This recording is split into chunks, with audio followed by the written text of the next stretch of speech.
Hello students, why this video? I am telling you the answers of your question paper of English 10th CBSE Language and Literature. The series is W by XZ 1 upon 5 and question paper code is 252. Now let's start. Your first unseen is related with the floods. So you have read it very finely, and now we directly go through the question and answers. Your first question is the problem of flood has been considered more important recently because the first answer is correct. Floods have led to much greater damage now than in the past. So you have read about it in the passage, and the first question is the problem of floods has been considered more important recently because what is the reason? Floods have led to much greater damage now than in the past. It has been given in your passage. So whenever you go through the passage, so you find that this answer is correct answer. The A answer is correct. Answer A is correct here. Now specify the option. Second question, specify the option that displays what the writer projects with reference to the following statement. नीचे दिए गए statement को पढ़ करके मैं बताना है कि राइटर का जो प्रोजेक्ट है वो क्या है, क्या ओपिनियन कहना चाह रहा है, वो क्या ओपिनियन देना चाह रहा है, वो ये सब चीज़ें हम इसमें देखें, इस आंसर में देखेंगे. One major factor that could lead to higher severity of flooding in the future is the danger of climate change. तो इस स्टेटमेंट में जो राइटर का जो क्या कहते हैं प्रोजेक्ट है वो क्या है, क्या कहना चाह रहा है, क्या रेफरेंस देना चाह रहा है. तो क्या वो हेल्पलेसनेस है, क्या वो लाचारी बता रहा है, क्या वो स्पेक्यूलेटिव यानी चिंतनशील है, क्या वो डेनियल यानी इनकार कर रहा है, क्या वो कन्विक्शन यानी संकल्प या दृढ़ संकल्पता की बात कर रहा है. तो इस स्टेटमेंट में पूरा स्पेक्यूलेशन है और स्पेक्यूलेटिव मूड में है यहाँ पर राइटर, जो आपको बता रहा है कि जो डेंजर है ऑफ क्लाइमेट चेंज का, उससे फ्लड में और भी आगे नुकसान कर सकती है. तो इसका बी ऑप्शन सही है, स्पेक्यूलेटिव. अब आया question third, complete the following with a phrase from paragraph. इसको आप पढ़िए ओपिनियन को और उसका एक रीजन दीजिए. Some scientists estimated that shorter duration of monsoon seasons leads to more intensive rainfall. तो हमें ये ओपिनियन पढ़कर इसका रीजन देखना है. तो इसका रीजन आप आइए पैराग्राफ नंबर 3. ये है आपका पैराग्राफ नंबर 3. इसमें हम यहाँ पर आ जाते हैं. ये पैराग्राफ नंबर 3 है. ये देखिए, one set of scientist has estimated that the monsoon could be shorten in duration but for more intensive. In other words much greater precipitation would take place in much shorter period of time, thereby increasing the danger of floods. ठीक है. Climate change is the result of human actions through the increased concentration of greenhouse gases in the atmosphere of which carbon dioxide is the most prominent. ये reasons थे. यहाँ से आपको चल करके ये रीजंस इस बॉक्स में आपको लिखना थे, ये वाले यहाँ ये रीजंस लिख देना है. चलिए क्वेश्चन नंबर 4 आता है. The writer claims that flood forecasting is critical to minimising the damage from floods. State one reason for the claim. Writer claim करता है कि जो फ्लड की फोरकास्टिंग है, भविष्यवाणी करते हैं बाढ़ आने की, इस क्रिटिकल बड़ी कठिन है टू मिनिमाइजिंग द डैमेज, और इससे खतरे कम नहीं किए जा सकते हैं. State one reason for the claim. इसके लिए एक रीजन बताइए. आप जाएंगे पैराग्राफ में तो आपको इसके रीजन मिल जाएंगे. आगे चलते हैं क्वेश्चन नंबर 4 के बाद 5 में. Even when the prediction is accurate people do not evacuate the places where the warning is given. अब हमें इसमें बताना है कि ये ट्रू है कि फॉल्स. तो ये ट्रू है, इसका आंसर है ट्रू. तो आप ट्रू पर अपना टिक लगा लीजिए. ठीक है. Supply 1 point to justify the following. तो हमें एक पॉइंट यहाँ पर बताना है इस स्टेटमेंट के लिए. The most hit people are slum dwellers. तो इसके लिए हमें पर ये जो हमें पॉइंट बताना वो है because they are stubborn. Supply 1 point to justify the following. The most hit people are slum dwellers. जो स्लम में रहने वाले लोग हैं वो सबसे ज़्यादा खतरनाक है. उनको लिए हमें एक स्टेटमेंट देना है यहाँ पर. तो हम लिख देंगे बिकॉज दे आर स्टूबर्न. क्योंकि वो लोग क्या होते हैं, जिद्दी होते हैं. वो वहाँ से खाली करने के लिए जगह तैयार नहीं होते जहाँ पर फ्लड आने की फोरकास्टिंग हो जाती है, और कहते हैं कि भाई यहाँ का इलाका खाली कर दो, लेकिन वो बड़े स्टूबर्न होते हैं. तो आप लिख देंगे यहाँ पर क्या, बिकॉज दे आर स्टूबर्न. ठीक, क्वेश्चन नंबर 7 है आपका, based on your reading of the text list 2 reasons why the writer says that in spite of timely forecasting people have suffered. ये आपने क्वेश्चन से ही लिख दिया होगा। The writer says that forecast are difficult to make and time available is very short, select the reason for it. तो इसका answer है ए, फ्लैश फ्लड। जो आकस्मिक बाढ़ आ जाती है बिना उससे चेतावनी या रीज़न के, उसे कहते हैं फ्लश फ्लड, या बहुत तेज जो बाढ़ होती है उसे कहते हैं फ्लैश फ्लड। तो ये आपका आंसर ए सही है 8वें इसमें। अब आते हैं क्वेश्चन नंबर 9 पर, what connect does the writer draw between tributaries and floods. तो ये आपको क्वेश्चन से ही पैराग्राफ से लिख देना है। Question number 10, which of the following statement is false, is या आर फॉल्स। तो ये जो स्टेटमेंट है इनमें से कौन सा स्टेटमेंट फॉल्स है। The vulnerability of the population has increase substantially because of population pressure symbolised by. तो यहाँ पर जो आपको रीज़न देना है उसमें ये बताना है कि पीपल आर सुपरस्टिशियस, क्या लोग अंधविश्वासी हैं। Difficult to evacuate flood affected areas, क्या कठिन होता है फ्लड अफेक्टेड एरियाज़ को एविकेट करना। अब हमें सेलेक्ट करना है करेक्ट ऑप्शन, ओनली वन, या ओनली फर्स्ट सही है, कि ओनली सेकंड सही है, कि only both first and second सही है, नन ऑफ द एबव है, इनमें से मैं एक बताना है। तो आपका पहला आंसर सही, only first. People are superstitious. People are superstitious का मीन पीपल क्या होते हैं, बड़े अंधविश्वासी होते हैं, और इस कारण से ये वनरेबिलिटी होती है पॉपुलेशन में। ठीक है, तो ये हमारा पहला जो आंसर है वो सही है। चलिए चलते हैं क्वेश्चन नंबर 2 में। अनसेफ वाटर पर पैराग्राफ था, आपने पढ़ लिया होगा। इस पर अब जो क्वेश्चन है हम वो पढ़ते हैं। बेस्ड ऑन ये आते हैं हमारे क्वेश्चन नंबर, ये based on your understanding of the passage answer the questions given. Infer one reason for the following based on information in para. First, less than 1% of the Earth's fresh water actually accessible to us. तो ये हमें आपके paragraph से आपको ही लिखना था, उसको ढूंढ करके लिखना था। आप पैराग्राफ को पढ़िए, वहाँ से इसका आंसर मिलेगा। ये देखिए जो ऑब्जेक्टिव टाइप में है, select the appropriate option to fill in the blank, water is uniquely vulnerable to. तो यहाँ पर इसका है पॉल्यूशन सॉरी। तो water is uniquely vulnerable to pollution. तो इसका आंसर है बी सही, पॉल्यूशन। आप टिक करते जाइए अपने, फिर आप जोड़ लीजिएगा कि आपको क्या नंबर मिलेंगे। Complete the following analogy correctly with a word और फ्रेज फ्रॉम पैराग्राफ 2। वनरेबल तो इसका रेजिलिएंट है, तो आर्टिफिशियल का हमें यहाँ लिख देना नेचुरल। हमें यहाँ क्या लिख देना है, हमें इसका आंसर लिख देना है नेचुरल। तो आर्टिफिशियल का क्या होता है, नेचुरल। तो आप ये नेचुरल लिख देंगे, ठीक है, ये आंसर हो जाएगा नेचुरल, आर्टिफिशियल का नेचुरल। तो ये आपकी एनालॉजी हो जाएगी। क्लू दिया है, just as resilient is the opposite of vulnerable, similar to the opposite of artificial is natural. तो आर्टिफिशियल का हमारा अपोजिट क्या होगा, नेचुरल। ठीक है, चलिए अब हम चलते हैं आगे। हमारा क्वेश्चन नंबर 4 है। क्वेश्चन नंबर 4 क्या कहता है वो हम देखते हैं। क्वेश्चन नंबर 4 कहता है, select the correct option to complete the following statement. Water pollution can have disastrous consequences on. तो इसका पहला सही है, द इकोसिस्टम सही आंसर है क्वेश्चन नंबर 4 का। आगे चलते हैं question number 5। From the chart identify 2 causes of water pollution in our home for the visually impaired candidates only in lieu of question number 2-5। तो ये जो विजुअल्स दिए हैं उसको देख करके आपको 2 कॉजेज बताने वाटर पॉल्यूशन के, आपने बता दिए होंगे। ठीक, अब चलते हैं हम आगे। तो यहाँ पर हमारा अब आंसर आता है, ठीक, describe any 3 major causes of water pollution. आपको 3 मेजर कॉजेज बताने थे वाटर पॉल्यूशन के, बता दिए होंगे आपने। फिल इन द ब्लैंक्स में आता है करेक्ट ऑप्शन के लिए, सॉरी यहाँ पर अपन आ जाते हैं, ये सेक्शन सॉरी ये। तो अब आता है हमारा फिल इन द ब्लैंक्स के लिए खाली स्थान भरना है। Fill in the blanks by selecting the correct option. One of the solution of preventing water pollution is. तो यहाँ पर हमें लिख देना है water conservation and reducing plastic waste. इसका सेकेंड ऑप्शन सही है। 6 नंबर के आपके आंसर जो है ABCD उसमें B सही है, water conservation and reducing plastic waste.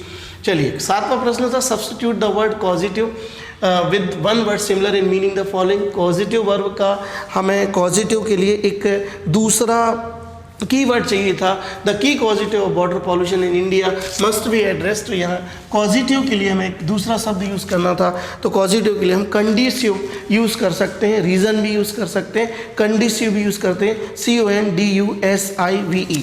तो इस कॉजिटिव का जो सिनोनिम्स है वो कंडीसिव भी आप यूज़ कर सकते हैं, रीज़न भी यूज़ कर सकते हैं। According to the writer water pollution is defined as. तो अब आपको ये पैराग्राफ नंबर 2 में बताना है कि according to the writer water pollution defined as, water pollution को डिफाइन कैसे किया गया, ये आप वहाँ पर ढूंढ करके ये पैराग्राफ नंबर 2 में यहाँ पर पहुँच करके ये आते हैं अपन पैराग्राफ नंबर 2 में। तो वाटर पॉल्यूशन को कैसे डिफाइन किया है, तो यहाँ पर आपको पढ़ करके वाटर पॉल्यूशन को किस तरीके से डिफाइन किया गया है वो आपको यहाँ पर बताना है। ठीक है, चलिए आगे चलते हैं। List one way in which religious rituals impact water bodies, ये भी आपको पैराग्राफ से पढ़ करके बनाना है, आपको खुद अपने सेंस से लिखना है। Select the most suitable title for the passage, ये आप बताइए कि आपका इसका सुटेबल टाइटल क्या होगा। निश्चित रूप से वाटर पॉल्यूशन अ कंसर्न, ठीक है, अनसेफ वाटर नहीं होगा, यूनिवर्सल सॉल्वेंट नहीं होगा, ग्लोबल कंसर्न नहीं होगा, इसका आंसर होगा आपका वाटर पॉल्यूशन अ कंसर्न। चलिए आगे चलते हैं, आता है section B, grammar and creative writing skill यहाँ पर आपको मिलती है।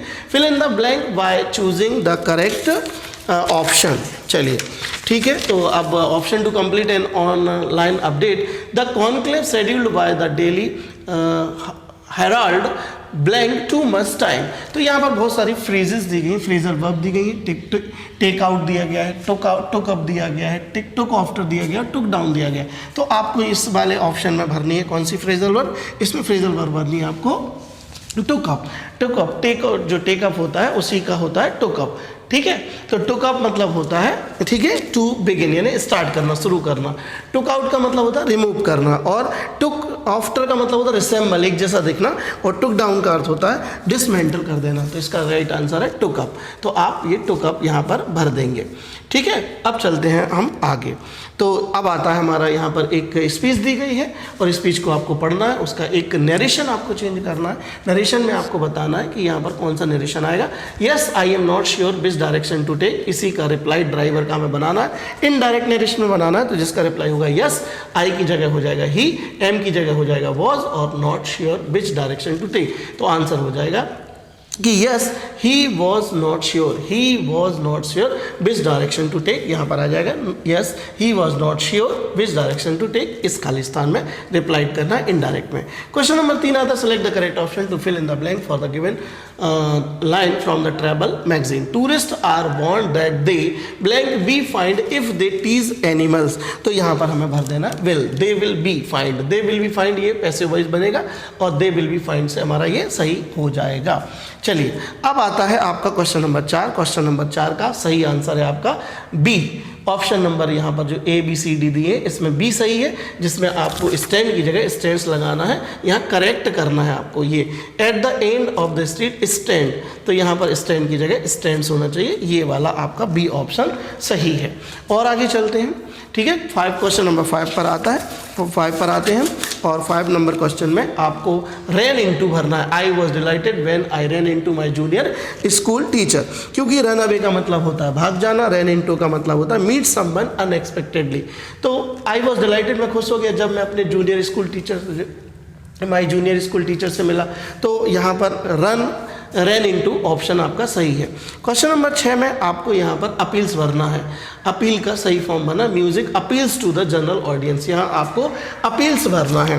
क्वेश्चन नंबर 7 में आपको यहाँ पर जो खाली स्थान है फिर रिप्लाई करना है, आपको इनडायरेक्ट स्पीच बनानी है। इनडायरेक्ट स्पीच में यहाँ पर आपको लिखना है ही वॉन्टेड टू सी द, मैं लिखता हूँ यहाँ पर आपको आंसर में लिखना है ही वॉन्टेड टू सी, है ना, ये इसी को बनाना है। आई का ही हो जाएगा, यहाँ पर आई का ही हो जाएगा, वॉन्ट का वॉन्टेड हो जाएगा, टू और सी, और फिर the art and craft exhibition. ये आपको इनडायरेक्ट स्पीच बनानी है। इनडायरेक्ट स्पीच में आपको प्रोनाउन चेंज करने पड़ते हैं। So when we use the first person in reported speech, so we change it with the subject to the reporting speech. तो रिपोर्टिंग स्पीच हम करेंगे तो आई का ही हो जाएगा, और when we find the first form of main verb in direct speech, so we make it in second form in indirect speech, ठीक है, चलिए और आगे चलते हैं। यहाँ पर आपको एरर आए हैं, तो यहाँ पर एरर आपको बिफोर कर देना और करेक्शन होना है वैन। एरर है यहाँ बिफोर का ये वाला, और यहाँ बिफोर की जगह आपको वैन लगा देना है। बिफोर की जगह यहाँ वैन, तो एरर है बिफोर, करेक्शन करना है उसमें वैन लगाना है। ठीक है, चलिए अब अपन चलते हैं आगे। आगे आते हैं तो हमें मिलता है ये Radhika shared some information with sent about her school trip. Report sends question, what did you learn from the museum visit? तो what do you learn from the museum visit? तो आंसर होगा what she had learned, what she had learned from the museum visit, what she had learned from the museum visit। ये indirect narration का है, तो narration आपको अलग से बता देंगे, फिलहाल आप आंसर मिला लीजिए। चलिए, माई फैमिली के बाद यहाँ पर आ जाएगा हैज़ बीन लिविंग, और हैज़ बीन लिविंग के बाद क्वेश्चन नंबर 11 पर हम चलते जाएंगे, और क्वेश्चन नंबर 11 जो है वो आपका ABCD में इसका बी आंसर सही है, that the actor had done a marvellous job. ये आंसर आपका सही है, B that the actor had done the. और आप क्वेश्चन पेपर सामने रख लीजिए ताकि आप सही टिक लगा सकें। चलिए, क्वेश्चन नंबर 12 आता है फिल इन द ब्लैंक्स, जिसमें आपको फॉर भरना है। यहाँ पर there is something wonderful waiting for her when she reaches home, तो यहाँ प्रीपोजिशन आपको भरनी है फॉर। आगे चलते हैं हम पेपर में, और अब आता है आपका attempt any one A and B। तो ये आपके लेटर राइटिंग थे, ये आपने कर लिए होंगे, और ये एक वो आया था, आपको स्टैटिक्स दी थी, उस पर भी आपको लिखना था, ये भी आप कर लीजिएगा। अब आते हैं हम क्वेश्चन नंबर सीधे चल कर के सेक्शन C में। तो सेक्शन C आ गया आपका। सेक्शन C में फिर एक बार आपको read the following extract and answer the question that follow. तो यहाँ पर आपको ये देनी है, ये आपका नेल्सन मंडेला से दिया गया पैराग्राफ है सेक्शन C में, और लिटरेचर से, और आपको इनमें आंसर्स क्या देने हैं मैं आपको बताता हूँ बट जल्दी से। तो इसका पहला आंसर ये है, all humanity would be proud of. आपको डिटेल्ड में नहीं समझा रहा हूँ, आप आंसर लगा लीजिए। इसका आंसर आपका जो सही है वो है आपका आंसर A। ठीक है, ये आंसर आपका all humanity would be proud of, ये आंसर सही है। इसका D आंसर सही है आपका, hosting the nations of the world on their soul. और थर्ड में जो आपका आंसर है वो है ग्रेटिट्यूड। ये आपके लिटरेचर का जो भी पैराग्राफ दिया गया है उसका आंसर्स दिए गए हैं। ठीक है, और आगे हम चलते हैं। आपका क्वेश्चन नंबर जो 4 है, क्वेश्चन नंबर 4 में ये फॉल्स है, ये फॉल्स स्टेटमेंट है, आपको ट्रू एंड फॉल्स बताना था, ये फॉल्स स्टेटमेंट है। क्वेश्चन नंबर 5 में यहाँ पर कॉन्फर का हमें नाउन फॉर्म देना था, जो कॉन्फ्रेंस होता है, तो आप कॉन्फ्रेंस भर देंगे। क्वेश्चन नंबर 5 में कॉन्फ्रेंस भर देंगे। चलिए और चलते हैं हम आगे। 13 के बाद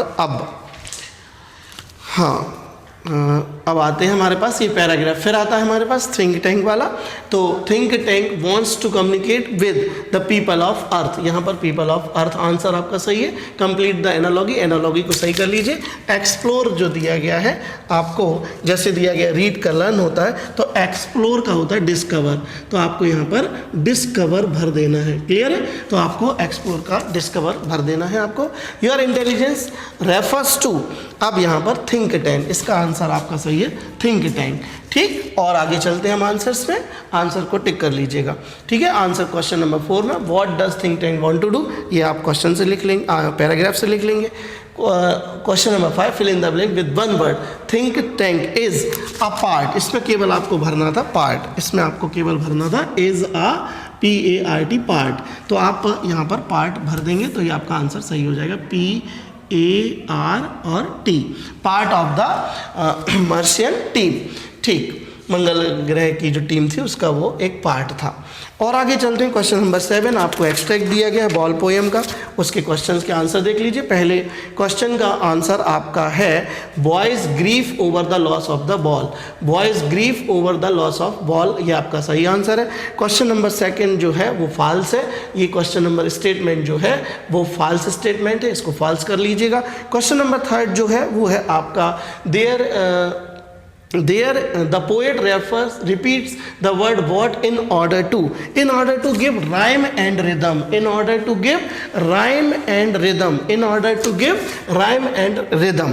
ठीक है, यहाँ पर आप rhyme and rhythm कर देंगे। क्वेश्चन नंबर 4 में आपको फ्यूटाइल भरना है। ठीक है, क्वेश्चन नंबर 4 में आपको फ्यूटाइल भरना है। क्वेश्चन नंबर जो 5 है 5 है what is the boy now who has lost his ball which feeling is expressed in the line. यहाँ पर डेस्पेयर यानी निराशा बताई गई है, जब उस लड़के की गेंद खो जाती है, when the boy has lost the ball then he is in the mood of despair, निराशा के भाव में होता है, उसको पश्चाताप भी होता है, खुश नहीं होता है, वो निराश हो जाता है, डरता नहीं है, थ्रिल नहीं है। चलिए और आगे चलते हैं हम। फिर एक बार हमें फिर मिला है कस्टर्ड, एक एक्सट्रैक्ट मिला है कस्टर्ड ड्रैगन का ही, ठीक है। इसको अपन क्या करते हैं, एवब का, ठीक है, एनालॉजी जो है उसमें अंडर कर देना है, एवब का आपको अंडर कर देना है। फिर आपको यहाँ brave as a lion, second में सी आंसर सही है, ब्रेव एज अ लॉयन। और थर्ड में आपको कर देना है यहाँ पर कंपेशन, कंपेशन इसका आंसर सही है। और क्वेश्चन नंबर 4 में अगर आप आएंगे तो यहाँ पर आपको भरना बिकॉज, ठीक, बिकॉज के बाद आपको भरना nose is like a chimney, nose is like a chimney, यहाँ पर भरना है आपको because it is clear that metaphor is the poetic device use for chimney for a nose because nose is like a chimney, तो यहाँ metaphor के बारे में बता देना है। नंबर 5 स्टेटमेंट, ये फॉल्स स्टेटमेंट है, इसको फॉल्स आपको डिनोट करना है, ये फॉल्स है, ठीक है। और आगे हम चलते हैं, और आगे चलने पर फिर आपके आ जाते हैं क्वेश्चन एंड आंसर। तो family played a vital role in the first flight of the young seagull, young seagull में जो फैमिली है वो एक अच्छा वाइटल रोल प्ले करती है। इस आधार पर आपको भी अपनी कोई ऐसा इंसिडेंट लिखना है, बताना है। Give example of substantial the above statement. Why did Pranjal not share Rajveer's excitement at seeing the tea garden? Because Pranjal is the native of the Assam, वो तो वहीं का निवासी था, इसलिए उसको कोई एक्साइटमेंट नहीं था। What stopped Bali from going to stall to have a drink and what do we learn about Bali from this. तो ये सब क्वेश्चन आंसर्स तो आपने कर लिए होंगे। क्वेश्चन आंसर के नंबर आप खुद एस्टिमेट कर लीजिएगा कि आपको कितने मिलने, बाकी आंसर्स मैंने आपको बता दिए हैं। और आपको ये पेपर कितने नंबर देगा आप मिला लीजिएगा। और अगर कोई आपको दिक्कत होती है, if you feel any problem और एनी डिफ़िकल्टी तो जस्ट कॉल मी और व्हाट्सएप मी और कमेंट इन माई वीडियो, ठीक है। Thank you.